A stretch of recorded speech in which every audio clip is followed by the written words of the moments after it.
What lies beyond the picket fence? What? Welcome to the Joyous Expansion Podcast. I'm your host, Brett Dupree, scouring the globe to bring you stories of courage, passion, and resilience. If I could sum up this podcast into one word, I would use empathy. Now let's get inspired.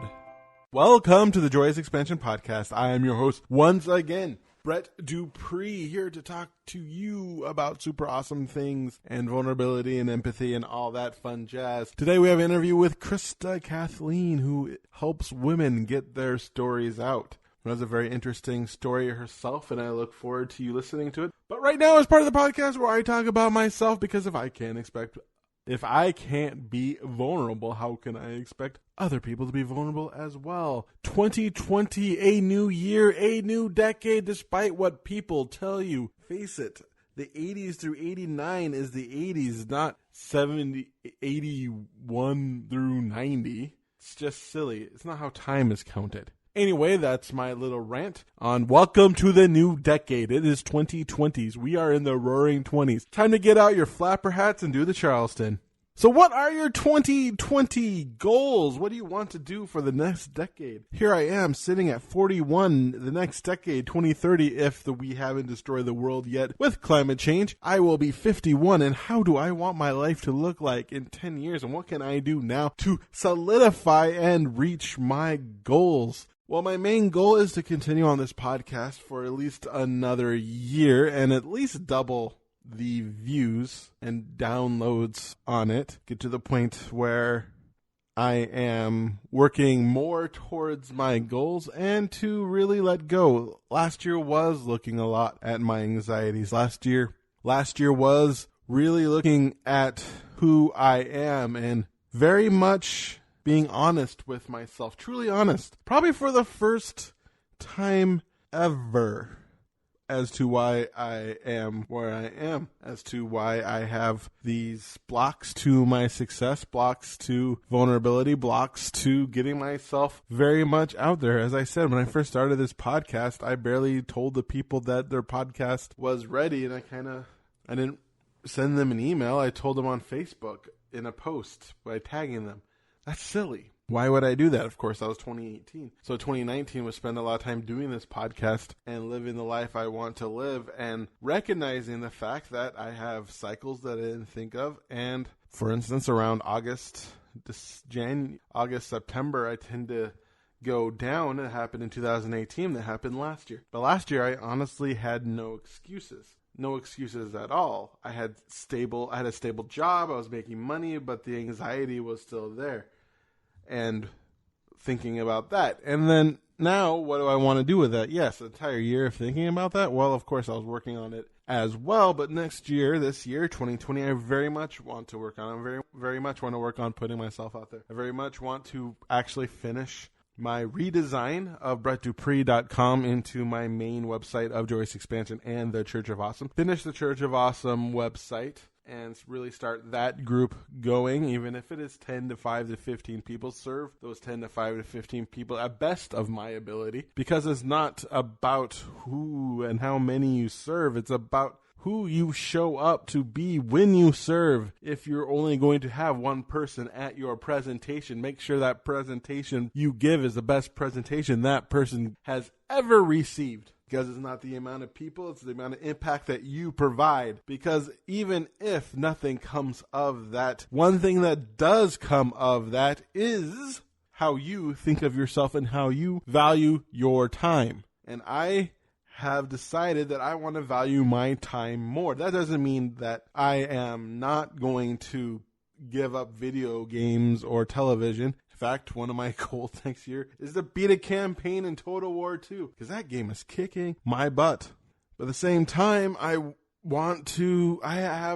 have goals, I have dreams, I have desires. I'm not doing this podcast for my health, even though it might seem that way with the amount of money it costs me, with the amount of views that I get. But at the same time, I'm doing this to get myself out there. I am doing this to be successful. I'm not playing around, even though it might seem that way. But sometimes in life, you have to do something to prove that you can do it. And I proved to myself that I can do a podcast relatively on a consistent basis. Yes, I missed some weeks, but generally I had a good reason. And December I had no good reason, and that was fine because I decided to rest a little bit because I deserve a little bit of rest. So there you have it, folks, 2020. And then why not think about it, 2050? I want to live the American dream. I want to own a home. I want to be traveling around the world sharing my message. 2030 is a year I want to finally do this full time and put it as a 10-year goal instead of thinking just 1 year and just work towards that. Maybe I would be doing better in my life if I thought about it as a 10-year, 15-year plan rather than a 1-year plan and 6 months in nothing happening and then getting depressed and not going forward anymore. But then getting excited again and going through that. It's time to end that cycle. I'm in my 40s now. The 40s are time for forward. 40, forward, 40s. 41, it's not time to look back at life and wondering where I have been and why I'm not where I want to be. And sometimes you have to have a wake-up call. My wake-up call happened on Monday when my right knee started hurting, and my left knee hurt, but I utilized that knee all day for 3 days in a row. So when my knee started hurting, it didn't surprise me. I didn't take it seriously. And then it really started hurting until I had to use my cane for a while. And now my right knee is hurting. And I don't want to be a person with 2 bad knees. And so, now I need to go through this. I have a block for some reason at 400 pounds. When I see myself getting closer to 400 pounds, I want to eat more. And so that just represents all my success blocks. Every time I have a success block, there is something that stops me. I remember when I hit 340 2 years ago, and then I could feel myself retreat back. And I can feel myself repeat that pattern. I was looking over the last couple days on Facebook memories, and I looked back at my seminar I gave 2 years ago live at the Remarkable Room. And I looked how excited I was when I did it, and then I looked how excited the day was, the people who wrote on my Facebook. But the thing I remember most is not the people who told me I did a good job. It's the one person who told me I didn't do a good job, and I let that stop me. I let the Bastyr University, a couple weeks later, I gave a presentation there, but I let that stop me because she didn't specifically ask me to come back, because I wanted to be specifically asked, even though she gave me an open book to come back when I wanted to.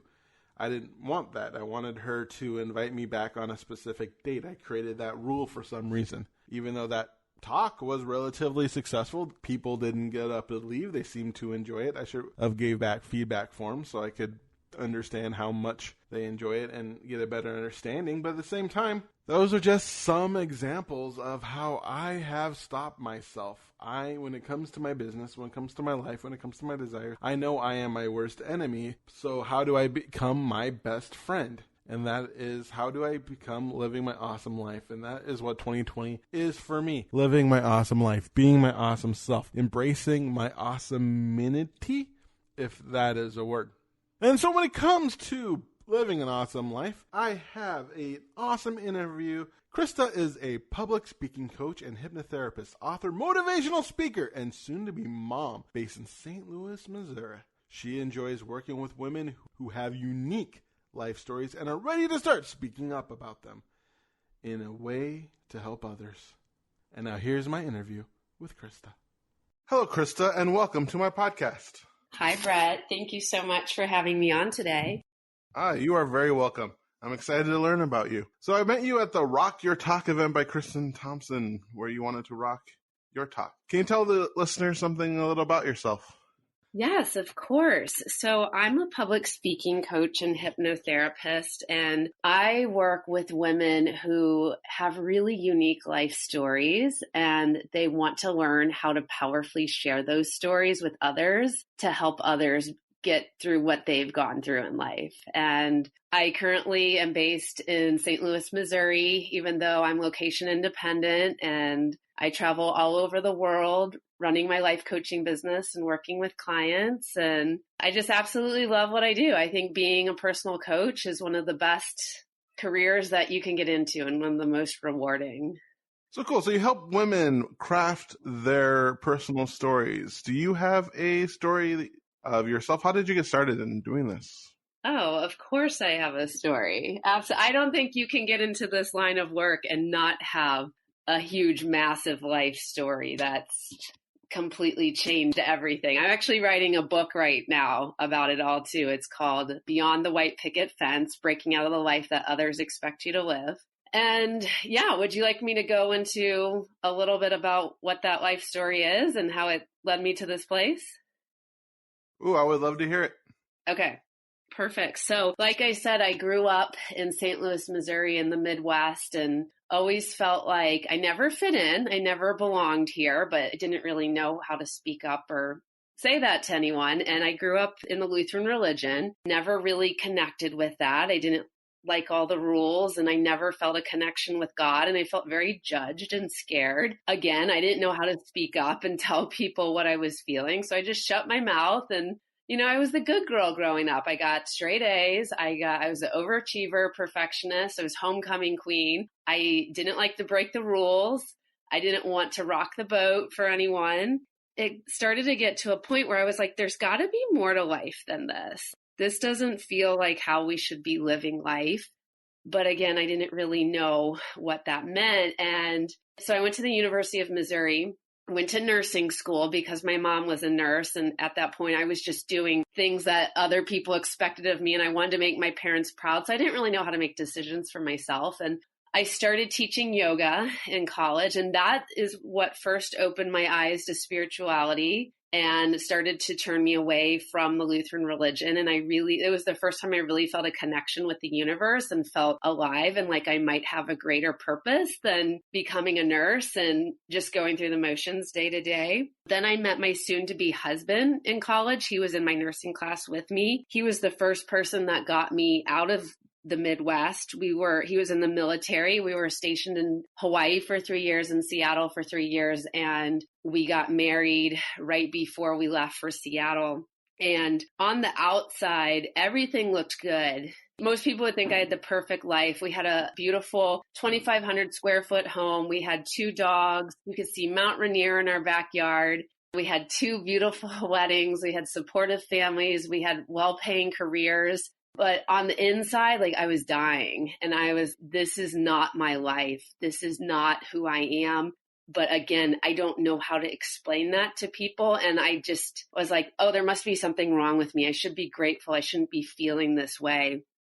And then we started having a lot of marital problems and we decided to open up our marriage. We started dating people, going to swinger clubs on the weekends. I'm not going to lie, it was so much fun. It was the first time that I really started to gain confidence in myself and started to feel attractive. And I started to quickly become addicted to the lifestyle because I felt that I was getting the attention that I deserved. And it was filling things up that I wasn't getting in my marriage. Unfortunately, it was a catalyst for speeding up our divorce. After 4 years of being married, we just decided that it wasn't working out anymore. And in that same week that we decided to get a divorce is actually when I lost my nursing job. I call it my hurricane year, February 2016. Luckily, I was working with a life coach at the time. She was helping me to start a little side hustle of I wanted to be an online prenatal yoga instructor and pregnancy coach because I was a labor and delivery nurse at the time. And she was the one that really helped me to get out of that old life when everything started crashing and asked me this powerful question of, what do you want to do now?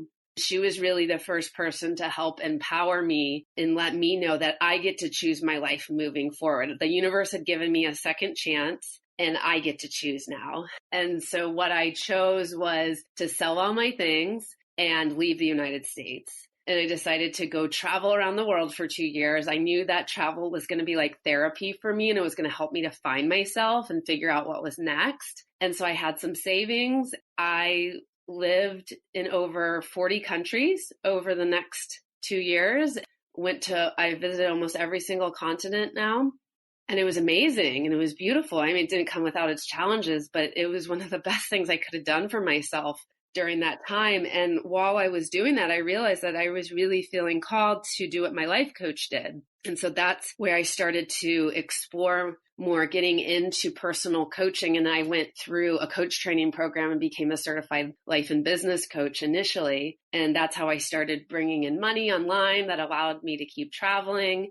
And then recently I got tired of traveling, came back to St. Louis to settle down for a little bit, and then realized that I wanted to go bigger with my business and with my message. And that's where I decided to start training myself as a public speaker and a motivational speaker and share my story and write my book. And I realized that I wanted to help other women do the same, because there's so many women out there that have big stories like myself and they don't know how to talk about it. They don't know how to share it. And I want to be that person to help them powerfully share their message. That's the story in a nutshell. So I'm curious, you said you felt like you never really fit in. Could you elaborate on those feelings and thoughts? Yeah, definitely.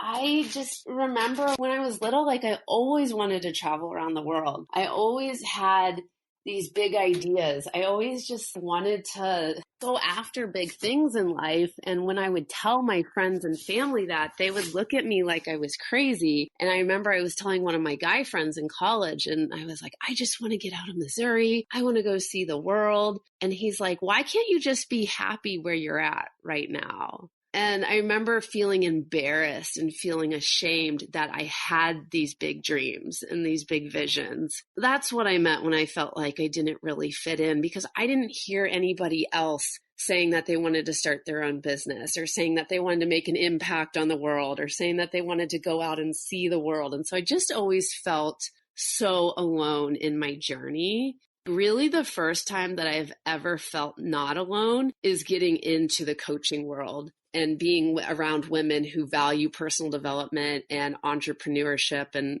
I really feel like I've found my people in like the life coaching world. So what was the catalyst in you wanting to hire a life coach for yourself? Well, my parents had their own businesses. My mom got out of nursing and she does permanent makeup, so tattoos makeup onto women. And then my dad is an engineer and has his own company. And so I just grew up watching them run their own businesses. And I'm someone, I don't like to work for someone else. I don't want someone telling me what to do. I have so much motivation and discipline and creative ideas that I always felt this pull towards starting my own business. And so that's when I was actually training as a bikini bodybuilder in Seattle. And one of the girls on my team was working with this life coach who was helping her to build her own personal brand. And it was very interesting to me. So that's when I reached out to her life coach and said, like, hey, I have this idea. I see a lot of gaps in the labor and delivery industry. I really want to help empower women who are pregnant and help them to be really excited and have an amazing labor and birth. And I think I want to be basically a pregnancy coach. So I hired her to help me to create this vision and to get this business started. And that's what really got me into entrepreneurship for the first time. Another thing that came to my mind when you're talking to about your story, especially the title of your book, Beyond the White Picket Fence. So I guess my question is along the line of, is that something about how things can look perfect on the outside? I mean, you're a white cis-normative female, lots of money, having everything that's pretty much sounds like the American dream in the 1950s sitcoms, but you can still have emptiness or issues on the inside. Yeah, you're right. It is the American dream, but it wasn't my dream. That's where I want to help women to realize and figure out what is their dream, what is their purpose. Because if you were put on this earth for a certain reason and you're ignoring that purpose, it makes it really hard to live every day, because the universe will constantly remind you you're not living your purpose. You're not doing what you were put here to do. And I felt that every single day being a nurse. I was not put on this earth to be a nurse. So just because something makes you a lot of money or gives you a fancy lifestyle, it doesn't mean that it's going to fulfill you. And for me, at the end of the day, I think jumping out of bed and saying, I cannot wait to do what I do. I cannot wait to serve my clients today. I cannot wait to get online and tell the world what I'm about and what I'm up to. To me, that's what life is worth living for. So starting your business, what were some of the struggles in getting it off the ground? Well, first of all, let me ask you, which business are you talking about? Let's talk about your current speaking business then. Current speaking business. Yes. So some current struggles are, and a lot of entrepreneurs deal with this, is it okay to niche down, right? Because being a life and business coach was a lot more broad, and now narrowing down to public speaking and hypnotherapist is more specific. And that's been a little scary because there's the feeling of, are we going to leave someone out? Is there someone that's going to want our help? And then they see, and I have a business partner as well. So when you hear me say our or we, that's what I'm talking about.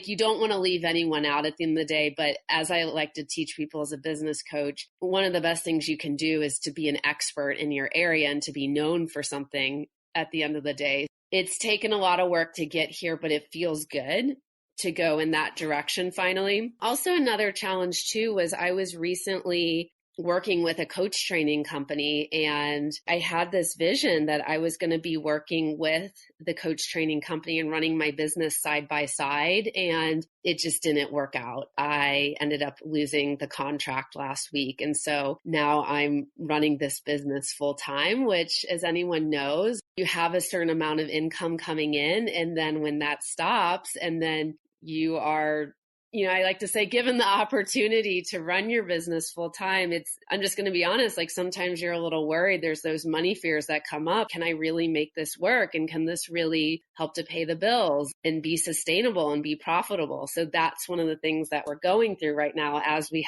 had that little pitfall recently with losing the coach training company I was working for. Oh man, did you have a moment of freak out? Well, yeah, of course. Absolutely. Absolutely. How'd you get yourself out of that?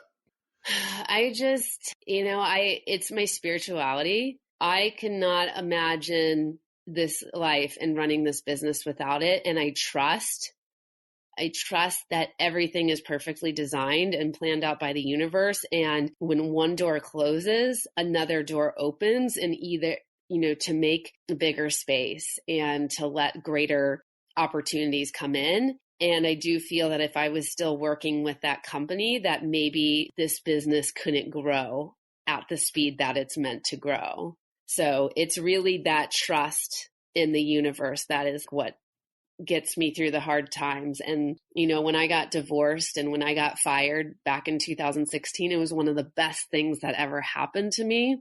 It was hard to say that while it was happening, but now looking back, it was one of the best things that happened because it got me into the life that I'm in right now. And I would have never known at the time that I had to let go of that marriage and let go of that job in order to create this much more beautiful, purposeful life that I was meant to live. So seeing everything as an opportunity is one of the ways that helps you move forward. Absolutely. Yes.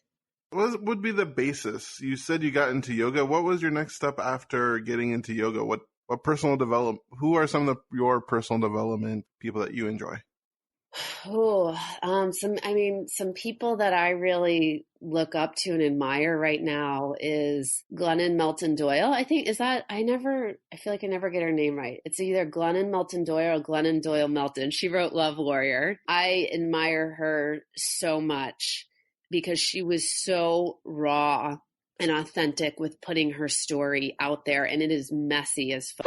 And now she's on Oprah and she's just known all over the world. But so she's been a big inspiration for me with writing my book. And Elizabeth Gilbert, wrote Eat, Pray, Love. She was a thought leader. She did something that, she got a lot of criticism and judgment for going out there and leaving her marriage and traveling the world and seeming as air quotes selfish, right? Like I really look up to women who are not afraid to go their own path. And as a result of doing that, they create these beautiful pieces of work that inspires millions. They're sharing their stories. That's really the kind of women that I look up to and that I want to be. What are some of the issues that you find women have in telling their story? Oh, there's a lot, Brett. There's a lot of issues. And that's actually where my hypnotherapy comes in as well, is because you can't just tell someone to go out there and start sharing their story. Most of us know that are in the business world, storytelling is the key to marketing. It's what creates connection. It's what invites people to reach out to you and want to work with you. But there's a lot of things that can come up with sharing your story. There's fear of judgment and what others will think. There's imposter syndrome. Why is my story that important? Who's going to want to listen to my story? There's just so many fears that also, I don't want to put my dirty laundry out there. I don't want people to think that I don't have my together. And there's just a lot that comes up when sharing your life story. And you have to have a certain level of confidence and a certain feeling of safety that it's okay. It's okay to speak up and to talk about these things. And I'm not going to get punished, right? A big thing we like to teach about too is the witch wound. Have you ever heard of the witch wound? I have not. Okay. So for spiritual women like myself, that we're very intuitive, that sometimes we have psychic capabilities, and we're very magical and powerful, and spiritual women will know what I'm talking about. Back in the day, women were burned at the stake for speaking up and practicing their magic and using their healing gifts in their communities. And so this theme, and there's a whole article on this in the Huffington Post as well, but there's this underlying energy and theme that carries on in the feminine society today of, if you use your healing gifts, if you really speak up about what you do or how you help people, that you could get killed. I mean, that's not really true. I can't say for all cultures, but at least in the United States, right, we have the freedom of speech. And so there's that underlying fear of, I'm going to get hurt or my family's going to get hurt if I speak up and I speak my truth. That's the biggest hurdle that we're dealing with when teaching women that it's okay to confidently put themselves out there and tell people what they're all about and share their life stories. So I'm curious, can you tell the story of your first time you told your story to a group of people? Yeah. Actually, I'm going to include this in my book. I remember one of the first times I really put myself out there publicly was I wanted to talk about my abortion. When I was 22 and I had met my soon-to-be husband, I accidentally got pregnant right before I was getting ready to start my first nursing job. And I was just in no condition emotionally to be a mom at that time. I did not feel a connection to being a mom, and I knew I wanted to be a mom later on. And we both talked about it, and we said, this isn't the right timing. And so we decided to go to Planned Parenthood and get an abortion. And I still, to this day, I don't regret that choice. I feel like it was the right choice. And it's what got me into labor and delivery nursing, because I wanted to help other women become moms, since I felt like I wasn't ready to be a mom at that time. And I realized that this all happened for a reason, and that maybe I was meant to also help women who've gone through. There's a lot of women out there who've gone through this. And again, it's a big, shameful, taboo topic, especially if you're following politics. You'll know what I'm talking about. So I decided that keeping my story a secret wasn't serving anyone, and it definitely wasn't serving me. And as Brene Brown says, shame loses power when spoken. And she's another one that I really look up to and admire. I decided to go live on Facebook, and I had told friends and family over the years that this had happened, but I want to go public with this story. So I created a Facebook Live, and I just shared my story in like under 15 minutes of, I got an abortion. This is why I got an abortion. This is what happened as a result of it. And it was so scary to do that. I just remember my heart was racing. My finger was shaking as I hit the post button, and I got thousands of views and hundreds of comments. And there was really only one woman who was just downright nasty about it and said that, I was sinning and that I murdered a human and all that. But everyone else was very supportive and thanked me for speaking up. And I had so many women reaching out to me and sharing their abortion stories. And I even actually found a couple clients through doing this that hired me and said, we admire your bravery and courage, and we want to work with you, and we want to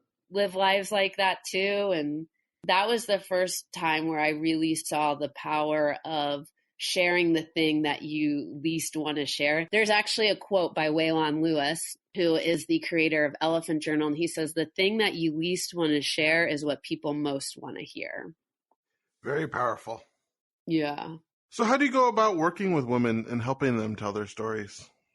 There's a couple different ways in our company that we help women to share their stories. One is working one-on-one with them and doing personal coaching. Another way is we just launched our first edition of our public speaking academy. And this is an online 10-week course that we have where we teach the combination of personal coaching with a online course that we designed, and it teaches women how to first work through their any type of fears that they might have with speaking up and sharing their story. And then we teach them how to take the most important parts of their story and craft it into a powerful message that their audience is able to receive. And then after that, we teach them how their stories can be used as a way for marketing to people or for their audience to work with them one-on-one or to buy their book, or that can lead to podcast interviews. So there's a couple different processes that we have in our online course. And then we also have a retreat coming up as well in January where the women will get the chance to work with us in person, and we help them to develop their speeches and craft their life stories into a message there as well. What were some of your favorite stories that you've helped get out there? Ooh, I like the ones that are the more taboo, the better. Again, right? Like the thing that, going back to Waylon Lewis's quote, the thing that you least want to share is what people want to hear. In the Public Speaking Academy, we had women speaking up, but one woman had tried to commit suicide. So she created a speech talking about that. Another woman has battled with infertility for years and feeling like she was broken around that and basically gave up. And then that's when she had gotten pregnant. Another woman was talking about her journey with polyamory and not feeling fulfilled in her marriage and not believing that monogamy was the key for everyone. So just really, really taboo stories like that. We love to help women to be able to own them and to speak up about them, because that's the stuff that people really want to hear about at the end of the day. It's those things that nobody else has the guts to talk about. Wow, that sounds exciting and very true. I can just talk about my personal self. One of the things I did that helped my life was just I went to a sex shop for a while because I had courses, and all they did was just talk about sex like it was normal. And just so hearing people talk about things that people aren't talking about just helps in making me feel normal and just being a sexual being. So hearing other people's stories is very important. Absolutely. Yeah. One of the worst feelings is feeling like we're alone in our journey. And so when we see other people speaking up, then it gives us permission to feel better and say, oh, okay, I'm not f***ed up, or I'm not weird. It's okay to feel like this. It's okay to think like this. It's okay to enjoy this. And yes, sex is a huge one of those topics. I almost thought about becoming a sex coach at one time because sex is so shameful for women. I can't really speak for men, but for women, we're not allowed to have sex lives, or we're not allowed to speak up about them or enjoy them or ask for sex on the first date. And so I love when women talk about sex, somehow, talk about empowering sex lives in their speeches. Yeah, us men, we have our own sexual issues as well. This is, even though I work mostly with women, at the end of the day, we're all human beings. We all have feelings and emotions, and we all crave love and connection. And so sometimes I do think there are some unique differences between the genders, but really not a huge amount. I'm glad that you spoke up and said that. Yeah, listening also is one of the hopes of my podcast. When I started, it was getting people out there to tell their stories so that, people don't feel alone. So I thank you for sharing that as well, because I think that's important. Absolutely. We're coming to the end of our time together, and one thing I like to ask my guests is to give a 1 minute of motivation. You can think of this as if you have a time machine and you're taken back to your 8-year-old self, and you want to convey everything that your 8-year-old self needs to live a happy, joyful, successful life. But unfortunately, you only have a minute for your thrust back into the future. Or you can think of it as taking your entire life's purpose and condensing it down to a minute?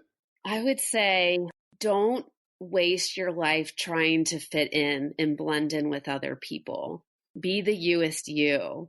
Really own your unique gifts and don't be afraid to stand out, to be different, because the world doesn't need people who are trying to be like everyone else. The world needs unique, gifted, talented individuals who are not afraid to go against the grain and to share their truth and say what really needs to be said. I wish that someone would have told me this early on, that it's okay to be different. It's okay to be yourself. And that is what you'll end up being the most successful for someday. And that's what you'll end up getting paid for, is for you being the fullest expression of you. Awesome. Thank you so much for being on my podcast, listening to your story on how you were living what seemed to be the perfect life on the outside. However, you weren't living your true purpose, your true desires, because you're allowing the people to dictate where your life is going rather than you dictating what you want to be, but finally breaking out of that shell and becoming the Krista that you believe that you need to be, and also helping other people to share their stories and shine their light upon this world is, in my humble opinion, extremely important and extremely great. I couldn't think of a better word. So thank you so much for being on my podcast, and thank you so much for your service to humanity. Oh, thank you, Brett. I appreciate your energy and your service, and I can see how this podcast just helps so many people to not feel alone. So thank you for what you do. May your day be special. Thank you. And there you have it, folks. That was my interview with Krista. I love that interview very much because she talked about something that is both near and dear to me. Number one is this idea of not needing to have a super tragic story to want more from life. And that is okay.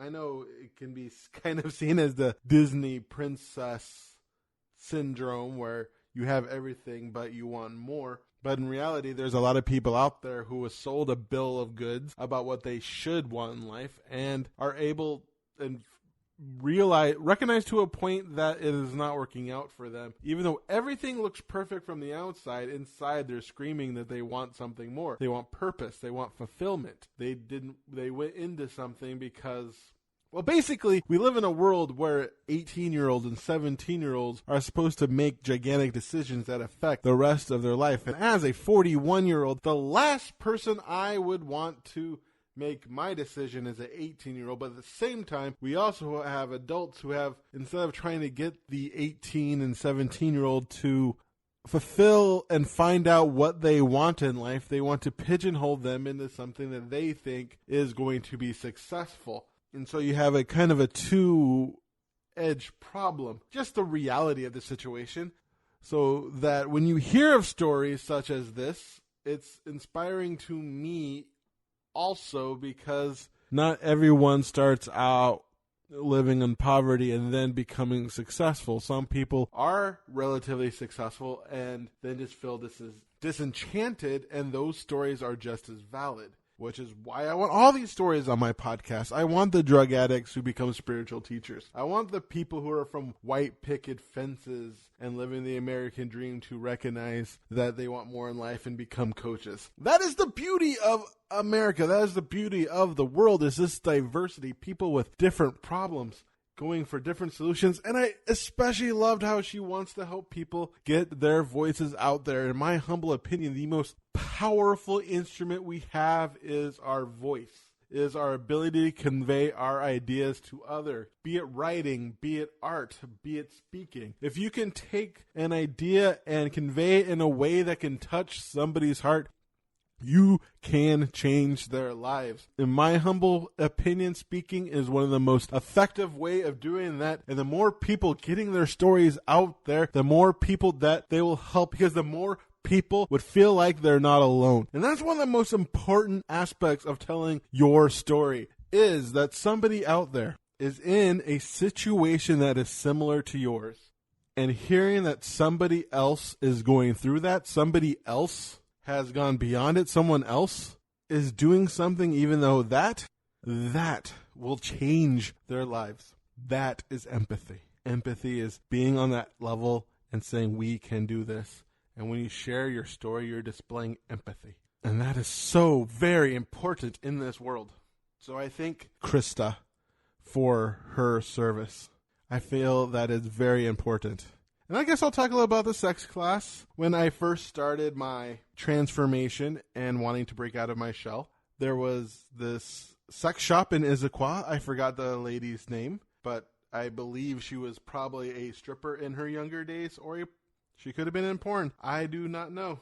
She was a dominatrix. I do know that because she had a dominatrix room, and she said she used to be a dominatrix. Her coworker is a trans woman, and who would also dress up in fetish gear a lot of times when I went in there. And on a monthly basis, at least, she would have a sex class where she would have a sex coach come in and give a talk about finding a G-spot or sacred tantra or something along those lines. Just something about sex to talk to people. And honestly, I just liked going there and listening to them talk. I remember one guy, apparently he was part of a sex ashram where they worked on embracing the female's divine feminine, and they talked about how they had to get workers there because the women were so open and they were so trusting of the men in that temple that they were all having sex practically all the time, and the women can almost never get enough of it because they were just so open to it. And so that it was hard for them to get a lot of the work done in that sex tantra ashram, which, I mean, that actually got into my brain a lot, listening to that story. And so that I want women to feel safe with me, especially my woman, and knowing that if I make her feel safe to be her sexual self, that she'll want to have more sex with me, and not shame her for it, not beg for it, just be the best man that I can be in making them feel safe in their sexuality. And a lot of that came from that sex class. And I bet that guy did not realize he changed my life that day when he told that story. And that's just the power of story. So if you want to get your story out there, I invite you to work with Krista. You can find Krista at 3dubs.KristaKathleen.com. And she is looking for women who has a unique story and want to know how to start talking about it and also make a little money while doing so. Monetize your message. If you want to do that, you got to work for Krista. If you want to do that, you got to work with Krista.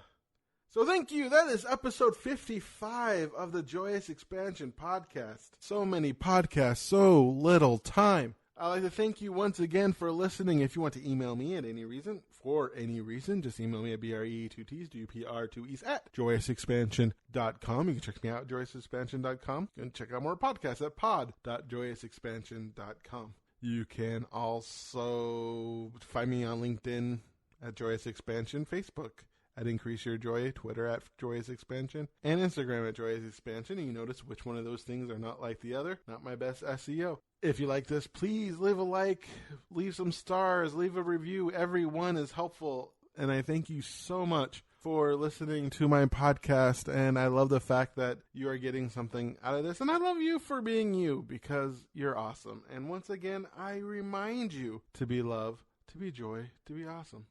Now play my jingle. JoyousExpansion.com. JoyousExpansion.com. Come and say hello to Brett Dupree. He is an inspirational life coach. Good for you and good for me. He turned my life from grey to blue. I'm sure he'll do the same for you. Get in touch and you'll see your life will change dramatically. JoyousExpansion.com. JoyousExpansion.com. Yeah.